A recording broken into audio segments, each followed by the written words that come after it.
Welcome, everyone. I'm Coach Neshi with Shooting School Basketball, and you are watching Meet Your College Hoops Coach.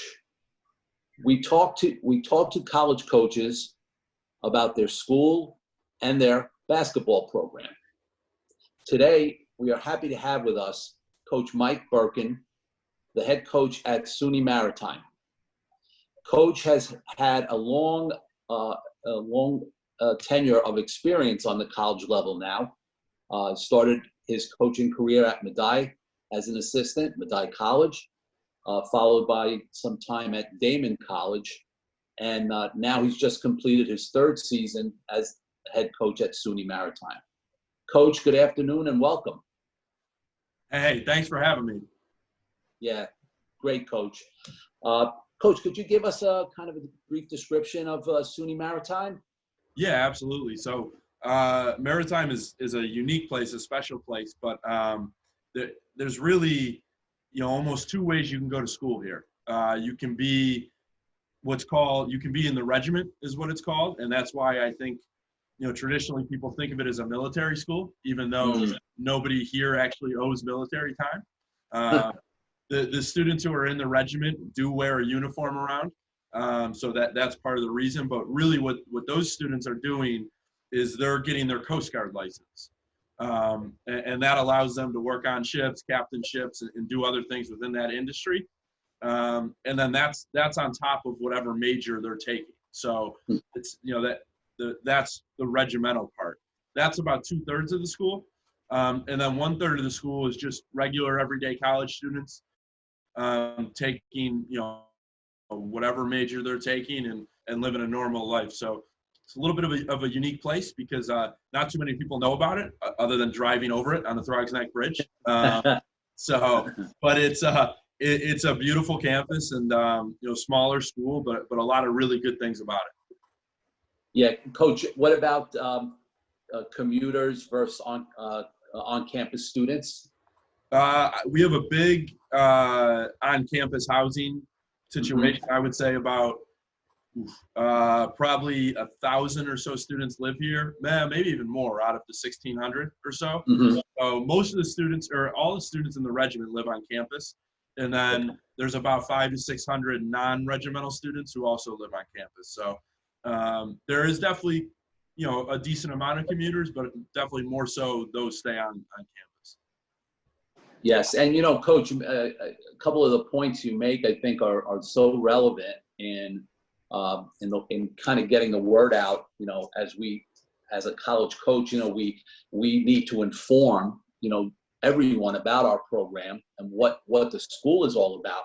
So I know in many cases there could be a misnomer about the specifics, like with Maritime, and kind of getting the word out about the specifics of what the offerings are is important, because certainly there would be young men who might be very interested in coming if they knew that they did have some different options. So what would some of the other academic options be, Coach? Yeah, no, you're 100% right. I mean, like I said, I think most people just view this place as whether they think it's the military or just maritime specific stuff, and really it's not. I mean, we certainly offer that, but we have 5 different engineering degrees, electrical engineering, mechanical engineering, which are, I would say our 2 biggest majors are engineering and then our business program. So our business program is called something different. It's called International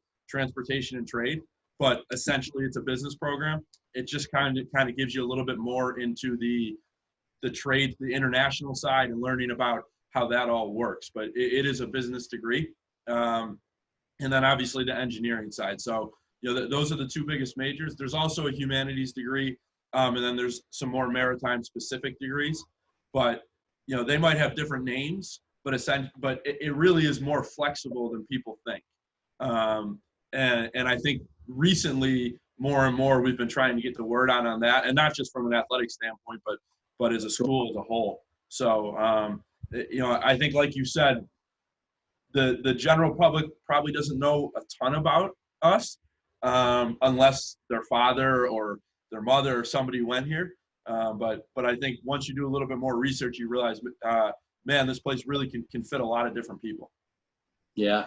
And so coach, like your kids being a state university, is your school and your team all New York? Is it predominantly New York? What could you tell? Our team is almost all New York, not on purpose, just kind of how it went.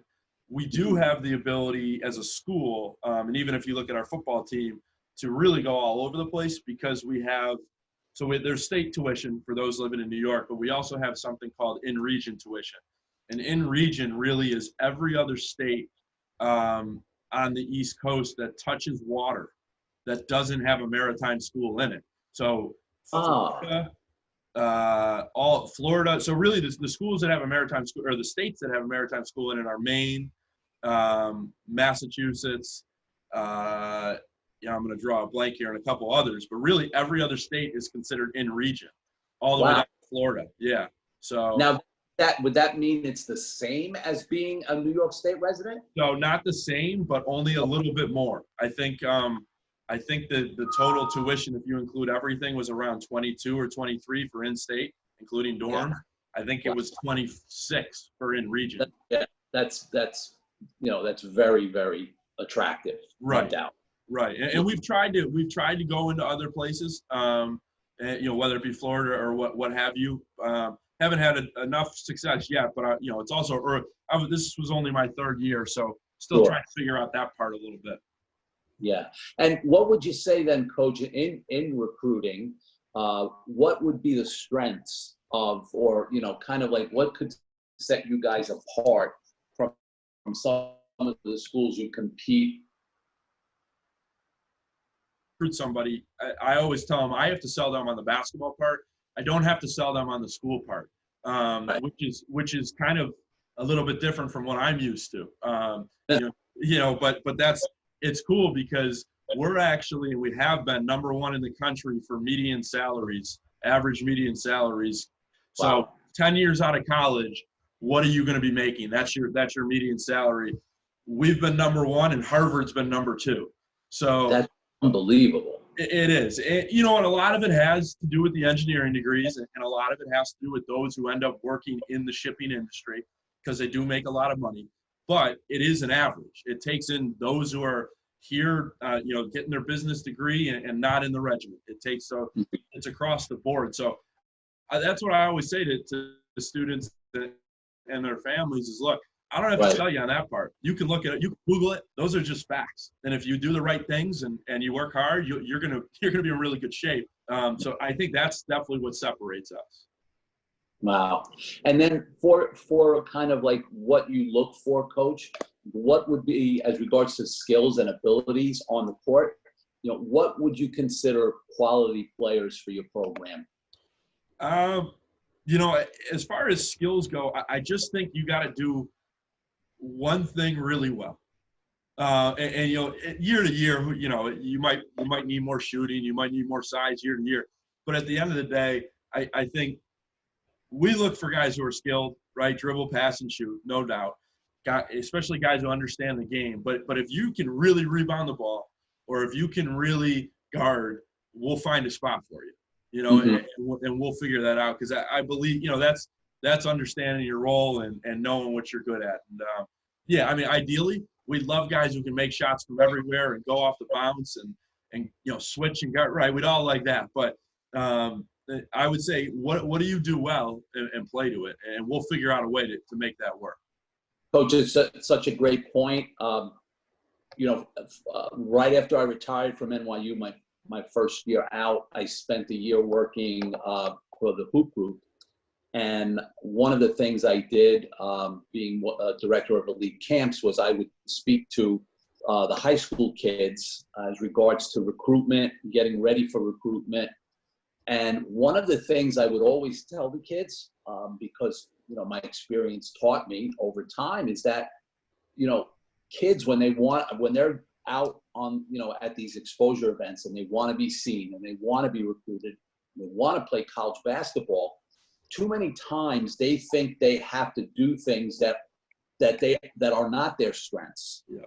And I would always tell them about playing to your strengths because, as college coaches, we see beyond just, what's in front of our face. We can see beyond that.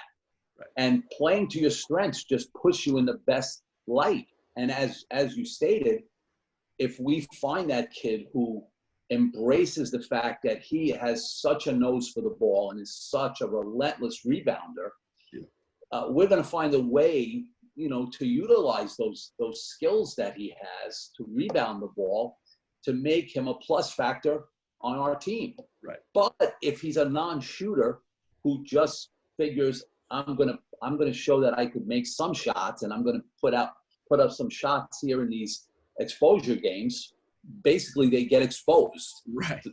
You're just showing what you can't do then. Exactly. Yeah. So great point, Coach. And but I can see how as regards to not only about talking about the quality of what kids can do, but utilizing kind of what the school's strengths are, again, regarding, potential income down the road, can put you in contact with, some kids that, maybe could be difference makers. And then, as we know in recruiting, the first step is to be involved with, the kids that can take us to the next level. Right. And the next step, of course, is getting those kids. But if you don't have it, if you don't have a pool of high level kids that are interested, you'll never have a chance to get them, right? Right. Yeah. No. There's no doubt, and I think that gives us, a traditional. I think it puts us in play for more kids who might be interested in a NESCAC school or a UAA school, where most schools, I would say, at our level, probably can't be in play with those type of kids, just because they're looking at, I guess you could say high major Division III, if you want to call it that, right? And we might be able to get in play with some of those kids that normally we wouldn't be able to. Yeah. But besides the specific skills and traits we talked about, Coach, are there any non-negotiables or intangibles that you're looking for in the kids that you're trying to bring into your program? Yeah. You got to love to play. I mean, it's as simple as that. I say it to all our guys, and I learned it from the guy I got to play for and coach under. And I never, when I was, coaching as an assistant under him, you always look for who's the best athlete and this and that. And he's like, no, we need guys who love to play. And you learn that's what wins. And so that's my biggest thing with our guys is, if you love to play, you're going to find a way to get better. You're going to love to be in the gym when it's not just practice or a game, and you're going to love to be in the weight room and all that. And that fills into being competitive, obviously, to being a great, to really competing. But at the end of the day, we want guys who love to play. If we got that, we'll figure out the rest. We know we'll get better. Yeah, I mean, Coach, for Division III, it's such a true point, because with the restrictions that as Division III coaches we have, a lot of what we expect our athletes to do in the off season falls directly on their shoulders. Yeah. So as you said, if they have a passion for this is something important to them and something they love to do, then they're going to get better in the off season. But even with our kind of, staying in communication as we do over the summer, texting, calling, checking in, it's got to come from them. So it's a total great point. Something I always, I would say in my early years, when I would run up against kids that you would notice after, they could be super talented, but after they're on your team for a year or two, you kind of realize, they don't really love to play. Like they're okay. And at times they look like they want to be there, but you know what? They don't really love it. And sometimes, we don't really know. They could be playing for their parents. Like it could be anything. Yeah. They could be playing because they think they should play because they're 6'8". Right. It's really hard to get better if you don't love it. I mean, as an individual or as a group of guys. So, and that's okay for those kids who don't. I mean, there's nothing wrong with that. It's just the guys we want, are starting to get, I think, too, really love to play. Yeah, that's awesome. Yeah. And so coach, when you go through the season, the actual when you're in season, as all of us face the challenges of kind of balancing or assisting our players with balancing the academic responsibilities with their basketball responsibilities. Uh, how is that for you guys at Maritime College? What can you tell us about that?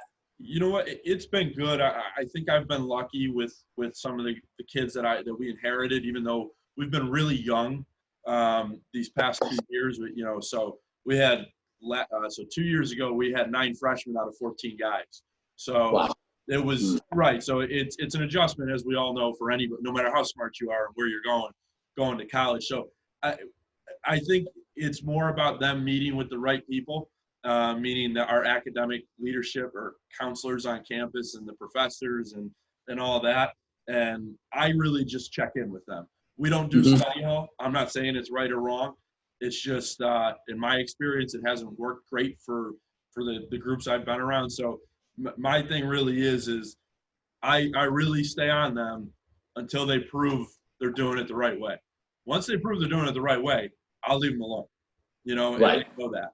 But if not, they're never going to hear the end of it. And I think it's worked. My first couple of years, we would have a guy or two who might be ineligible or, that sort of thing, or be right on that line. And then this past semester, we were great. So it's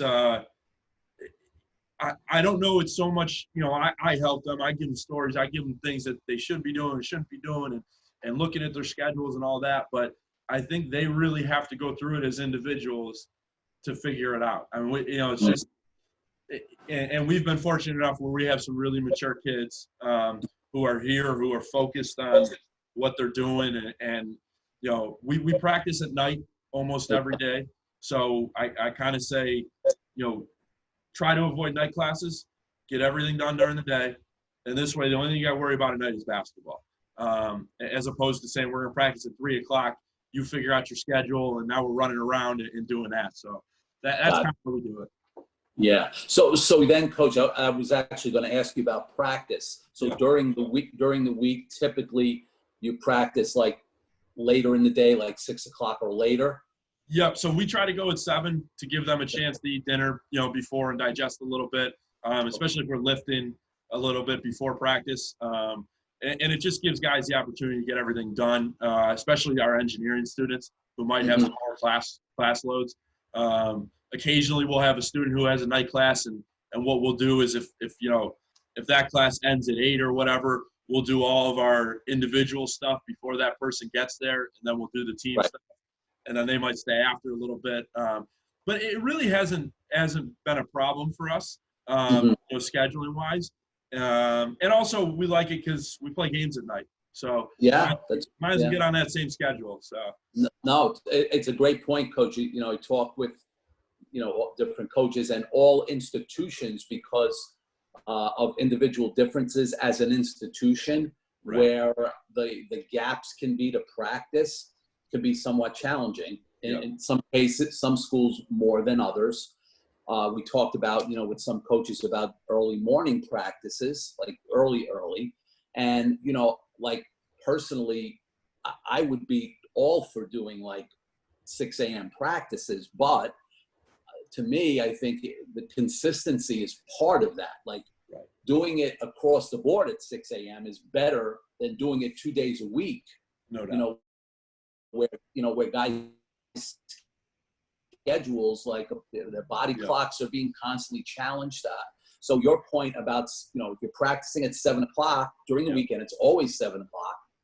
To me makes good sense. And then, most during the week when you're playing, it's always going to be at night, so you're kind of used to that, time frame for your body. So there's a lot to be said for that. And, I know that, in the case at our place at NYU, like to practice at night, some would be challenging, only because of the fact that our class schedules are so much all over the place that they in order to be able to practice at 7 at night, we're going to need some of those guys are going to invariably have class days where they're going to be going at 8 a.m.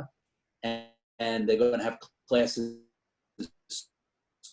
like spread out Right. through the day, but Yeah. starting their day at 8 a.m. So now their day is finishing at like 9:30, Yeah. 10 o'clock. And from 8 a.m. we do look at that too. We didn't do it as much or have to do it as much last year, but my first year, we did have some crazy schedules. So there were days where we just did group workouts and we Gotcha. spread them out throughout the day. And we just said, you know what, as long as it wasn't the day before a game where we really got to scout and go over stuff, we would do group workouts. And honestly, it's perfectly okay. It splits it up. It gives guys Yep. a break. And so, you get to know them a little bit better too.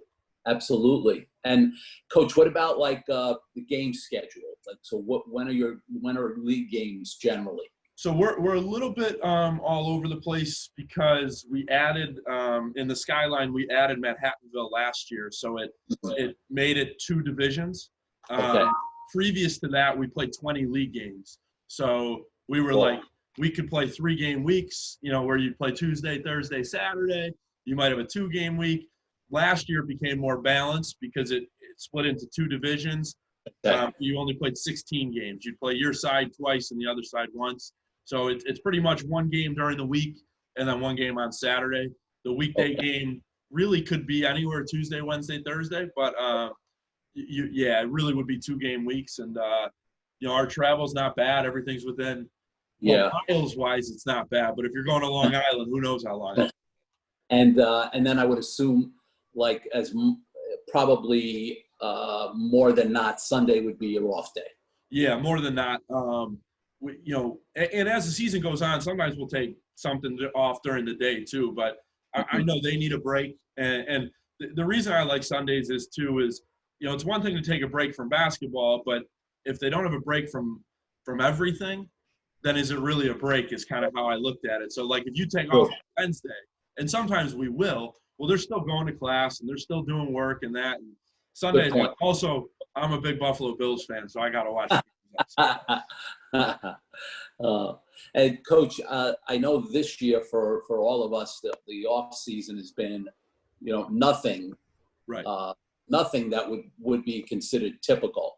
But for your kind of typical off season with your team, what would that normally involve once the season, the games are over? Sure. So, obviously we all know we can't really do anything on the floor or anything like that once it's over. We do find a day to test them before the season ends in the weight room, and then we do some ball handling drills too.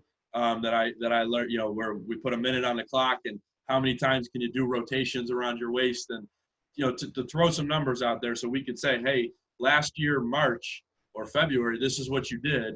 If you're working, don't tell me it's not going to get better next October when we come back and test you. So we do, whether it be the weight room or that, we have that. We do have our own varsity weight room here. So, guys can get in there we have a strength coach who's also a football assistant, but he is able to get in there with them. So we do have times for them to get in there. Again, I tell them I'm not going to make it mandatory. One, I can't, but also if I do, I don't find out who really loves it. Right. And at the end of the day, I'd love to say you got to go to the weight room because I know if you're going, you're going to get better. But you find out who really likes it. So, we'll put programs together. Usually it's 3 days a week in the weight room, once they get a break after the season, and then get into 4 days in the summer and the program goes with them. But I don't have them, I really lay off of them other than talking, catching up in the summer. And we provide them. We also, right before the season ends, we'll pick one day where we don't need to practice and we'll teach individual workouts to get them set for the summer. And, and basically it's less about me teaching this, this footwork and that footwork and more about here's 45 minutes. What are you going to do with it in the summer? Right. Yeah. It's really What about your staff, Coach? What are you guys mostly involved with, once the season is over? So I got really lucky. When I got here, I had 2 guys that stayed over from the last coach, Frank McWell, who was been in New York City basketball forever in the high school level, and then Brad Wierzbicki, who played at Queens College, played overseas for a while, who've been here. So they kind of showed me the ropes around here a little bit. And we go recruiting and do a lot of the stuff locally, a lot of the hoop group stuff.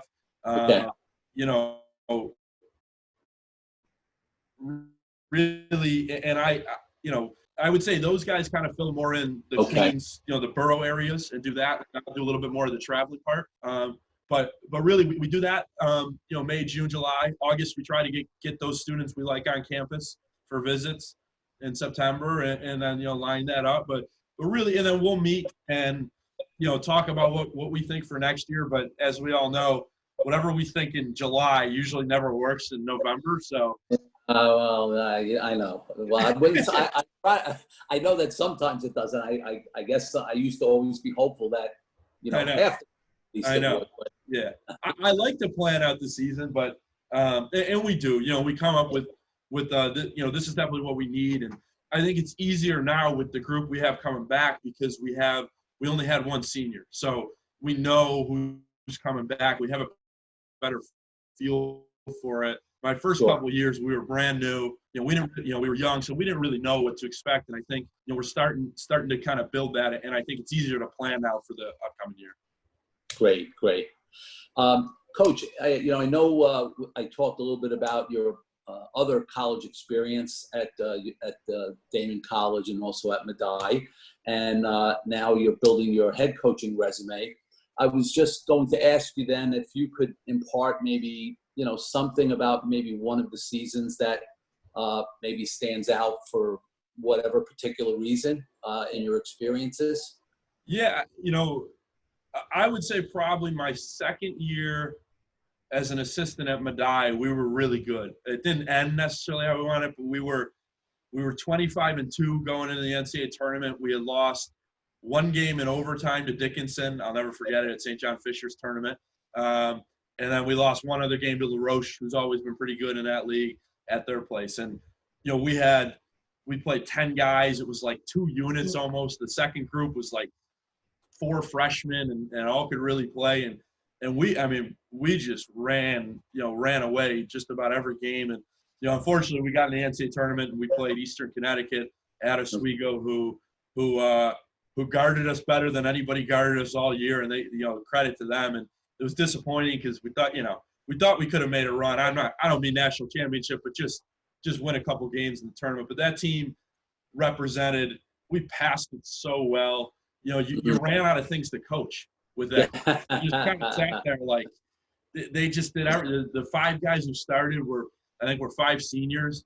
And they ran the team like it was just, you couldn't draw it up. So that was my second year coaching. And I'm like, man, this is easy like that.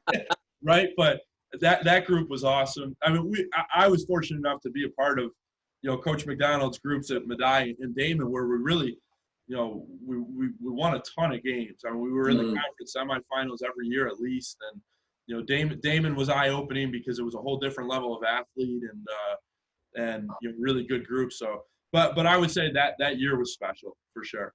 Yeah, that's great, Coach. And I know Coach has had some great teams at Medaille. We had one of them actually come in and play us. Yeah, you know what's funny? I was playing on that team when you guys beat us pretty good at NYU. So you were. I was going to say, like, I thought it was before you coached. I should have realized you might have been playing at that time. Yeah, you guys beat the crap out of us, and we were at your place. I remember that. Yes.